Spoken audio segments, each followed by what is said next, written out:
lovelies, or hello lovelies. Here we are today at Painted Spring Farm Alpacas with our friend Beth Lutz. Hi everybody. Good morning, Beth. Hi.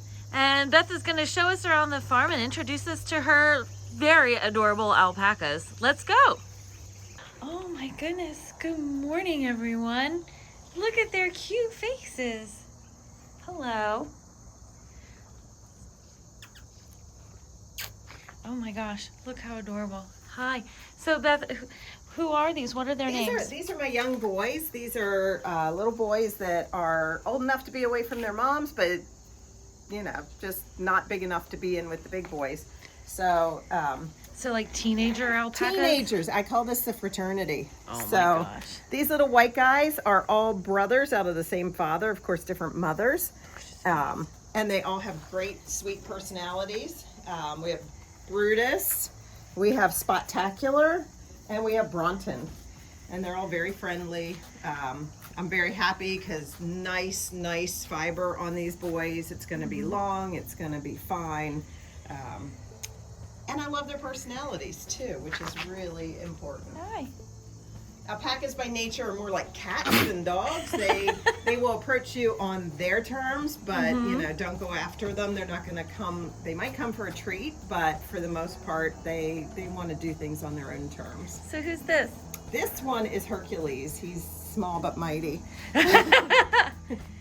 Oh my goodness. And then who's the chocolate one? The chocolate one is called Smoke on the Water. They are so cute. So so how much fiber do you get off of one alpaca? When I shared these babies, I just sorted their fiber, and maybe I can show you that later. The little guys at 6 months gave me 2 pounds of prime fiber, which isn't a ton.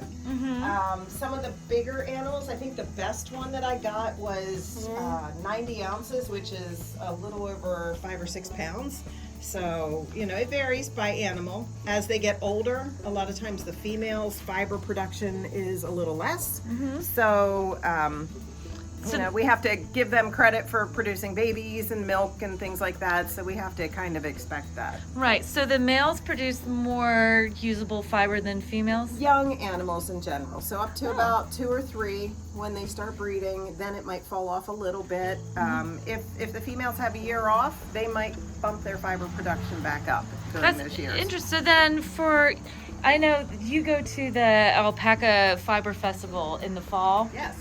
Down in Maryland and Howard County Fairgrounds, where they do Maryland sheep and wool. Yep. So when you go to that festival, is that all yarn made from your animals? It is a lot of yarn made from my animals, and I also carry yarn from the Alpaca Yarn Company. So I kind of do a variety. I have 30 animals, and you think, oh, 30 animals, you have plenty of fiber. It's amazing how quickly 30 animals worth of fiber goes. So we have to supplement sometimes. Oh my gosh, look at you. Aren't you cute? Look at his face. So, and this one is Brutus? That is Brutus. This is Brutus. Yes. Look at you. Oh my goodness. So cute. Look at their faces. So we really enjoy having the babies. We have between maybe 2 and 8 a year. This year we're probably just on track for about 4 babies, I believe. Very cool. And where are we? So I drove. Look how pretty it is out here, you guys. I know y'all are thinking, oh, she's living the dream. Well, the dream requires me to get up every morning and scoop poop and feed these lovelies, and that's fine. I mean, we've gotten used to it. We've been doing it for 20 years, so you know, if we want to get away, we get a farm sitter, and she comes and takes really good care of the alpacas and the dogs. But for the most part, we're here every day. So your daily, you get up, take care of your alpacas, and then go into work in downtown York. Yes. So yes. And that's your office is in your warehouse. Yes, it is. And how long of a drive is that from here to there? Between 15 and 20 minutes. It's not bad at all. That's not too bad. And so then you get up crazy early, do this, and then have a full day of work, and then come home and do more of this? Well, I have to admit I'm not crazy early. So. Oh. living a farm life, you know, you have to do it daily, but they're not going to be knocking on my door if I'm not there at a certain time. So I get to have a little leeway with these guys. They're pretty flexible as far as when we get started in the morning. These are so you've got 30 alpacas. Oh, where are the rest of the herd? Well, the rest of my girls, we have them separated. The girls have to be separated from the boys because alpacas don't have a heat cycle. They could get bred anytime. So we have to keep the boys separate from the girls. So like I said, this is kind of the fraternity group, the younger ones. We have a group of males that are adult males that are breeding age that are, I think I have 6 or 7 of them. And then we have a whole barn full of girls, and I'm sure they're down there waiting for their food, so we could go visit them as well. Yeah, let's go take a look. Good morning, ladies. So here's all the girls, right? Is this all the girls? This is all the girls. Oh my goodness. Hi. So how old do alpacas get? My oldest right now is 17 years old, and she's still doing great. I think her mother passed when she was about 22, so I think they can live into their 20s, no problem. As you can see, they're just very docile, and right now they're just waiting for me to feed them. So they figured, they're not going to put out a lot of energy until they have something to move around for. So most of them are white, but you do have a couple cinnamon ones? I do some darker colors. Alpaca comes in, they classify 16 individual shades. Oh wow, that's a lot. Yeah. So you're talking like shades of fawn. So the girl that's scratching her foot right there, she's a light fawn. You can kind of see it through her head. She has light fawn. This girl would be a medium fawn. This one, I don't know if you'll be able to see it on the video. She's considered a rose gray. So she has dark brown fiber. She'll probably jump up if you get close. But you can see there's kind of white in her body. Oh, that's interesting. So a rose gray is brown fiber and white fibers mixed. Whereas this little girl, she has some dirt on her, but she's a silver gray. So silver gray and rose gray are your most unusual colors. So white is pretty easy to get. When you go for the darker colors, a lot of times it's a crapshoot. You just don't know what you're going to get. Gotcha. Can you guys get over the cute? Oh my goodness. Hi. This is Dottie. Hi, Dottie. She's just named appropriately. She has spots on her. So we started trying for some fun colors and things, and she is considered an Appaloosa. So, of course, when you blend that fiber and make it into a product, you're not going to see those spots. So it's more fun on her body than it actually is in yarn. Right, I see. So you'll get a little bit of it won't be a pure white. I don't have any food for you. She's super friendly. She is. This is our old girl. She's 17 and she's always been friendly. Dottie is about 4 generations down from her. So this is Pink, and she's been with us. She's the first girl born on our farm, I think back probably 18 or 19. I guess she's about 17 or 18 years old. So. And so soft. Oh my goodness. So alpaca fiber, if you're not familiar with it, is different from sheep's wool because it has no lanolin. So what you feel is something that, you could take it and spin it right, from the animal. You will get dusty, but you won't have that grease on your hands. That's so interesting. So when alpacas are shorn, where does the best fiber come great from? Question. So hopefully Dottie will let me show you. I like to say, for somebody who doesn't know what a blanket is where a saddle would sit on a horse. So this part here, she's gonna get a little, let's try a different girl. How about you, Pink? Best fiber is here, a little bit on their hip, a little bit maybe on their shoulder, but when you get into the neck, and she doesn't show it because she doesn't have real long hair, but you get guard hair, and I'm not sure if you can see, they're the prickly ones that stick out. So they're gonna be the ones, if somebody says, it's itchy, that if that gets processed with your fiber and your yarn, that is going to be what makes it itchy. Okay, so the blanket. The blanket is gonna be here and maybe a little on the hip. We wanna take it off and get the consistent length off of them. Their neck fiber often is pretty nice, but a lot of times it's a lot shorter. So Gotcha. to process, we like to have 2.5 inches minimum. 3.5 is much better. So Pink being 17, she barely ever has fiber that's the right length. She might get 2 inches of growth, and we have to come up with creative ways to use that fiber then. We won't That's put it in yarn. interesting. So, and then who is this? Oh, this is Molly. Hi, Molly is, she's also spotted. She has an interesting face. She does. A lot of people think she looks like a giraffe. We believe that Molly is bred. She's being real friendly this morning, but she's much friendlier when she's not pregnant. Oh. She wants to be in your face and wants to know what beverage you're drinking. She's very social. But right now you kind of can tell by her ears she's not completely happy with this situation. So when their ears go back, a lot of times they're cautious, they're being a little bit more reserved, and while they don't typically spit right at you, which a lot of people think they spit, they do spit, but you really have to provoke them. So she might spit if I grab her, she might spit if one of the other girls puts her face right at her. So there's situations where they'll spit. They just don't go around all day spitting. Oh, okay, good to know. Which is good to know, yeah. That is good to know. Look how pretty she is. Her color is beautiful. She's interesting. Of course, I bought her for her spots as well. And we bred her to another Appaloosa male, expecting this wildly patterned animal. And out of all the babies we got that year, he was the whitest without any spots. So, you just can't predict what's going to happen.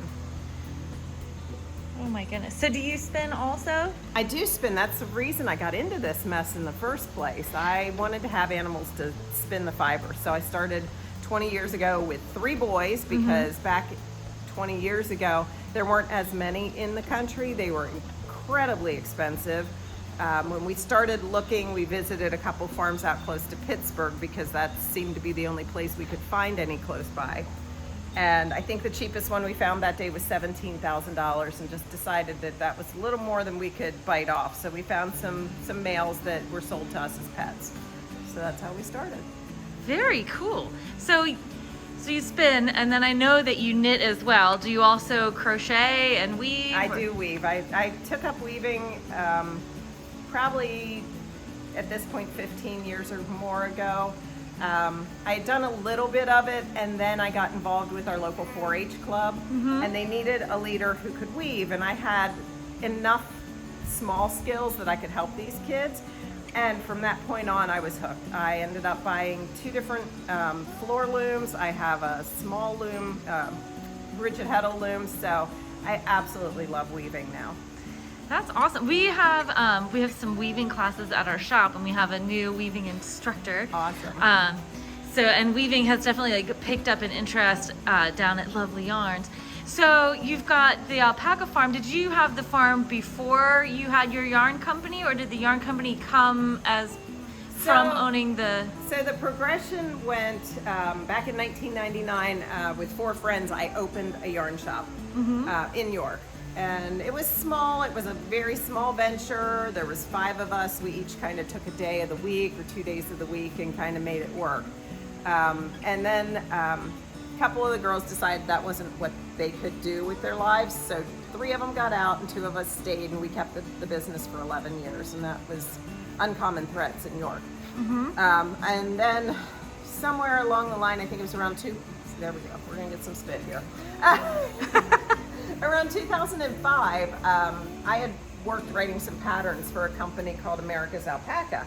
And it was an alpaca co-op that people would contribute fiber to and have products made out of their fiber. And it was all US based stuff. So I was writing patterns for them, and they came to me with the need for some licensing to be signed. And they said they're selling the business. And I said, why? Well, we just don't want to be in the yarn business. I said, well, who's buying it? And they said, well, right now we don't know. And I said, well, how do I find out about buying this business? Because it just ticked all my boxes. It was alpaca related. It had to do with yarn.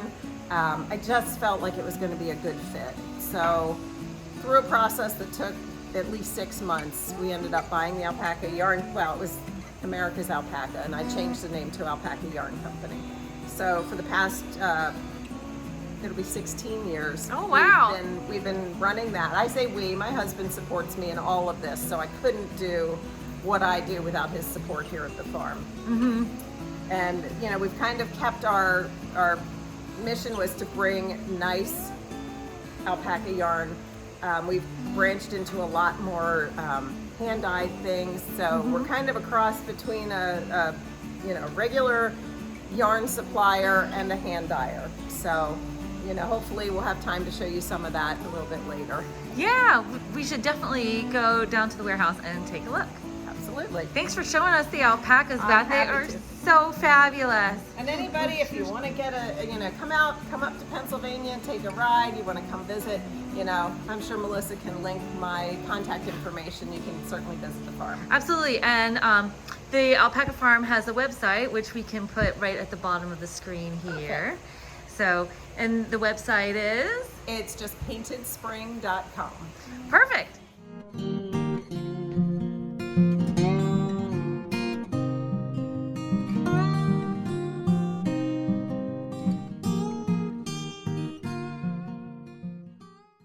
And here we are at the Alpaca Yarn Company warehouse. Here's Beth again.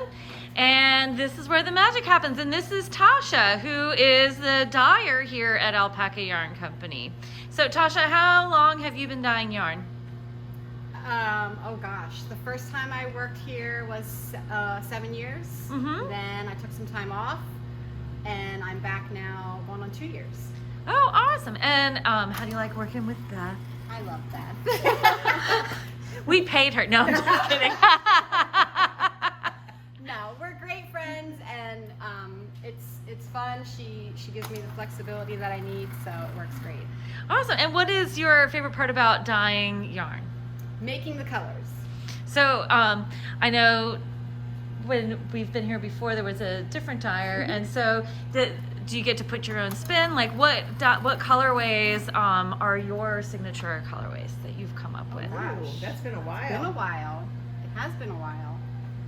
We've been so busy trying to keep up after the pandemic, you know, kind of closed us down for a while, and then for a while we had 2 dyers, and then 1 dyer left to get more steady work, and so now it's like starting to explode again. So we haven't done a whole lot with new colorways, you know, since the pandemic, but we want to be able to keep up with what people already love, and you know, try to balance that out with some new stuff as well. Right. But there are some older colorways that definitely have yes. Tasha's So hands many. in. So Yeah. many. So awesome. Yeah, I did probably over 100 the first time I was here. Awesome. So and then so you're skeinin, because everybody wants to know. Skeinin minis Mm-hmm. for our big 10 skein mini sets. Beth So- dyed these last week. So check out this awesome rig you got here. This So- is a skein twister. So that's going to make it so much easier on the hands. So Oh, this is basically not the same colorway, but this is what she's putting together. It's 10 mini skeins of sock yarn, and we come up with some color combinations that we hope you'll like, and hopefully Melissa will have some of these in the shop for you. Yes, we will for sure, because everybody loves minis. Yes. That's so cool. That know- is a dyer's best friend. I'm sure. You know, like we probably should get one for the shop, because we're always untwisting and retwisting skeins. So originally, because it was so hard and there was so much to skein, I had someone build one for me, and it was very rudimentary. It used a sewing machine presser foot, which this one does too. So we just have it kind of strapped up here. But it lasted for maybe 2 years, and then it started to wear out. And somehow we found this company that makes these amazing skein winders. And this one, knock on wood, has been going strong for probably the last 5 years or so. And we would die without it. For Oh, I'm sure. So can you give us like a brief tour of your warehouse? Well- so folks can see like what's going on here. Well, I mean, what's going on is a lot of cardboard stuffed with a lot of yarn. Basically, we have, I'm going to say 10, but it might be more than 10 lines.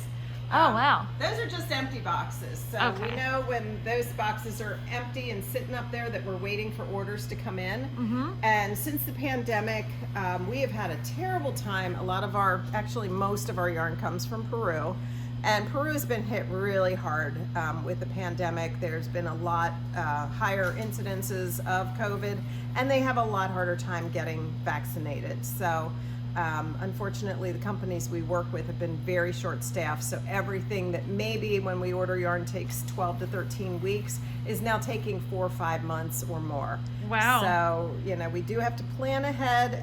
There's always, you know, something that we're out of. Right now, we're waiting on sock base to arrive. So we have 45 colors of sock yarn, and Melissa was just kind of, the ones that say fill me, that means we're out of those particular colors. So Oh, wow. that's just a little helper for us so that we know when the yarn arrives, which ones we have to concentrate on.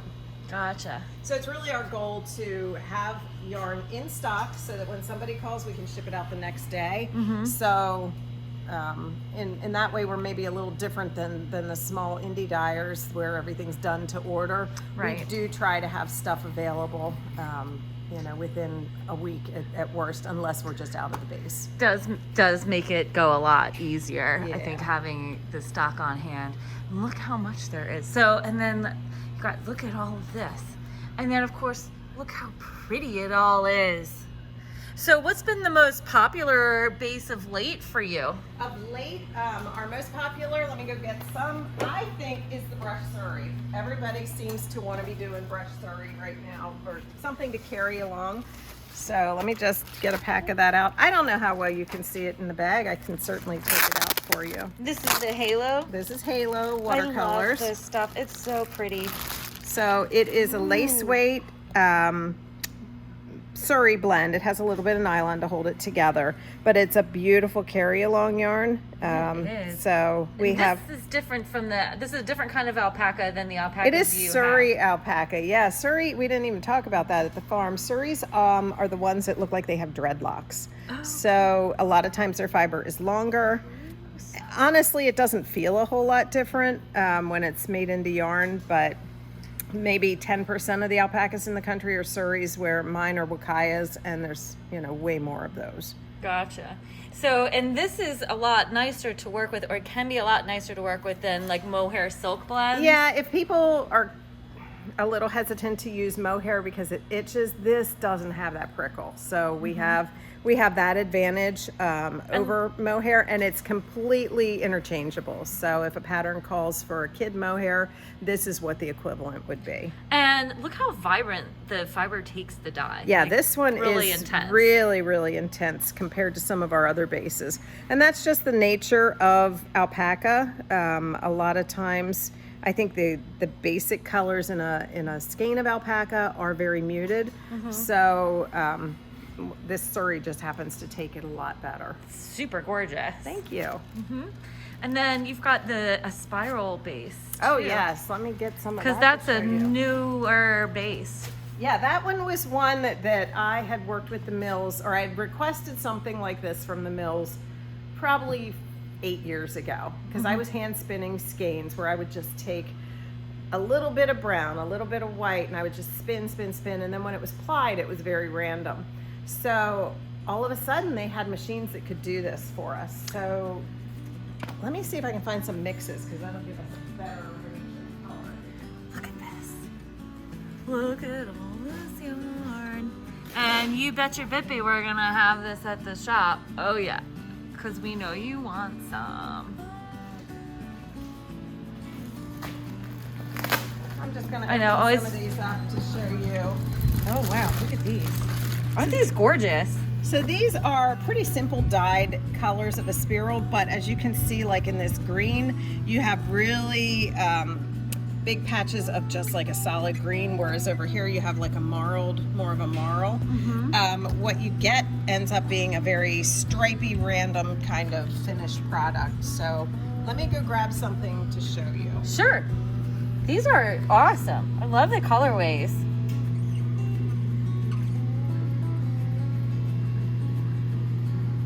Okay, so, and then these are some samples of how a spiral comes out, right? And this is so soft.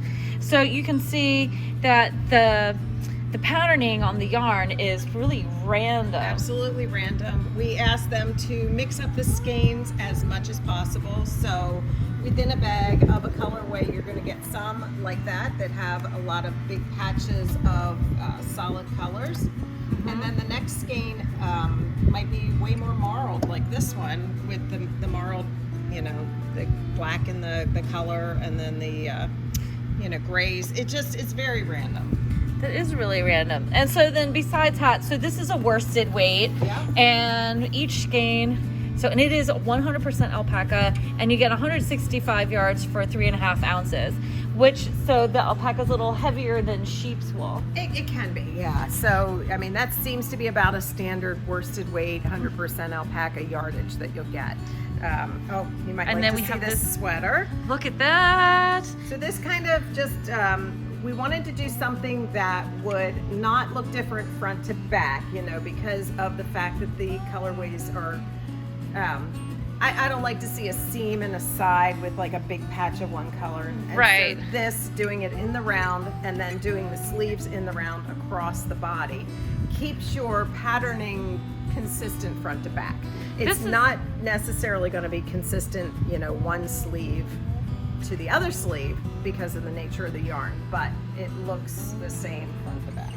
Right, okay, so the yarn is really random, so we're asking folks, you know, if you're making a sweater out of this, embrace the chaos. Absolutely. If you like matchy, all the same yarn, all the same time, this is not the yarn. Probably not the yarn for you, but if you like a little bit of a surprise when you're knitting and say, oh, look what it just did, this is great yarn for that. And then this is your pattern. It is. And you'll give us a code for Absolutely. all of our lovelies for Ravelry, and this is her crosswalk pullover, and it's only 5 skeins for the small. Yeah, And so it goes pretty good. I mean, the length of it, you know, it's a nice gauge, so, you know, it's going to be a pretty quick knit, which is awesome. And alpaca is super drapey and very warm. And this is, I can't stop touching because it is so soft, you guys. Like, you want this yarn. It is crazy soft. And the color is just really beautiful.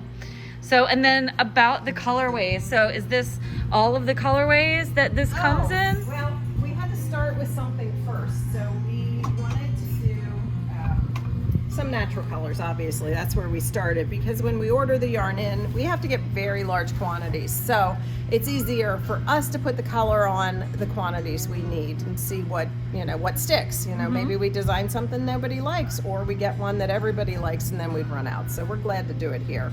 So the naturals came in 3 colorways. This is Arequipa, which is just browns and tans. And Arequipa is a city in Peru, as is Barranca, which is blacks and grays and whites.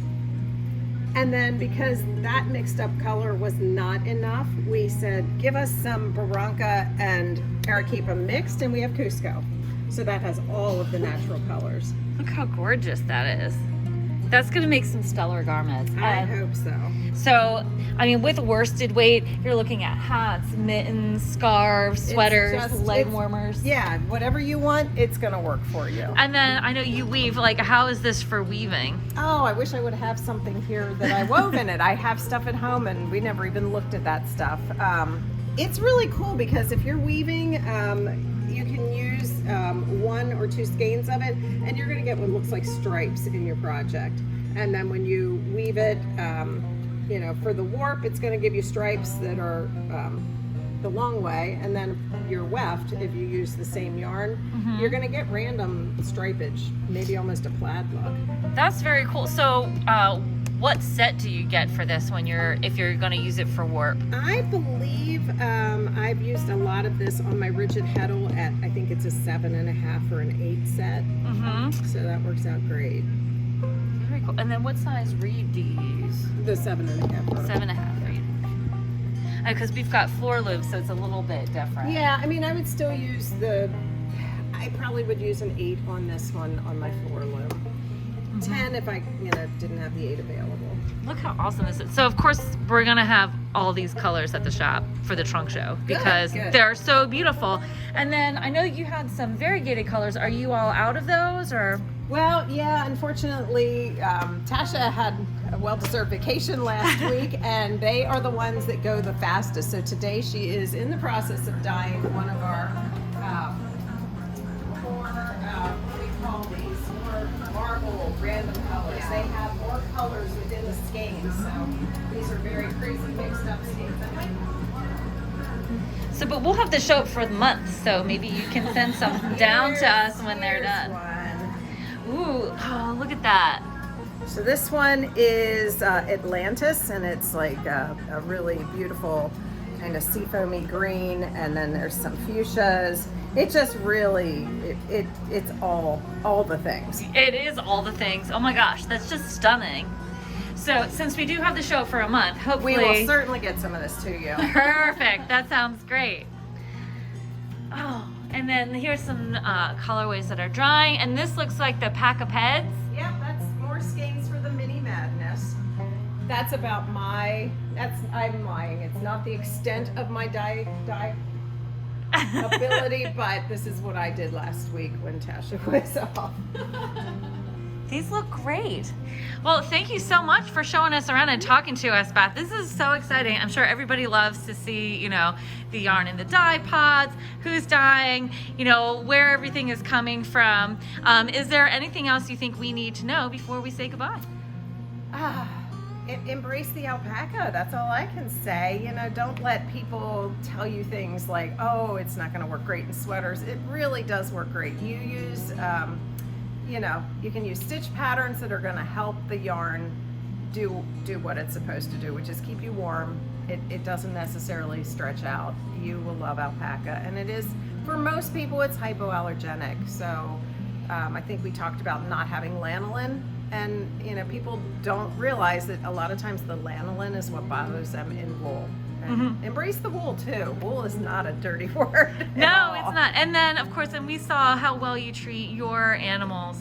You know, a lot of folks have reservations about using animal-based fiber because they're concerned with the treatment. But we know that your alpacas in particular are treated very well. Well, we treat them well. I mean, because we want them to produce the best fiber, and we shear the fiber because it's healthy for the animals. If you don't take that fiber off, imagine this summer when it was 100 degrees out, having a big fur coat on that you just could not take off. So we do shear them in the spring so that they're cool and can enjoy the summer like the rest of us. Awesome. And then the animals in Peru, I mean, they must be well taken care of as well. Well, I mean, I think they run in much larger open herds, you know, whereas it may not be a fenced 10-acre farm or something. They might have hundreds of acres, but they're herd animals, so they do stay together. They're going to stay close to where their best food and water sources are, and they do have shepherds that you know, take care of them. Well, awesome. Well, thank you so much. And I'm so excited for the show. I'm so excited to have, you know, some of your gorgeous yarn, and hopefully we'll have lots of her gorgeous yarn. Probably some other bases that we didn't take a look at today. Some but surprises maybe. Yeah, some surprises which we will definitely highlight in our trunk show video tour, which will air on Saturday. So thanks again. Thank you guys so much for watching. Thank you, Tasha. You're welcome. Thank you. And don't forget to like, comment, and subscribe, and happy stitching.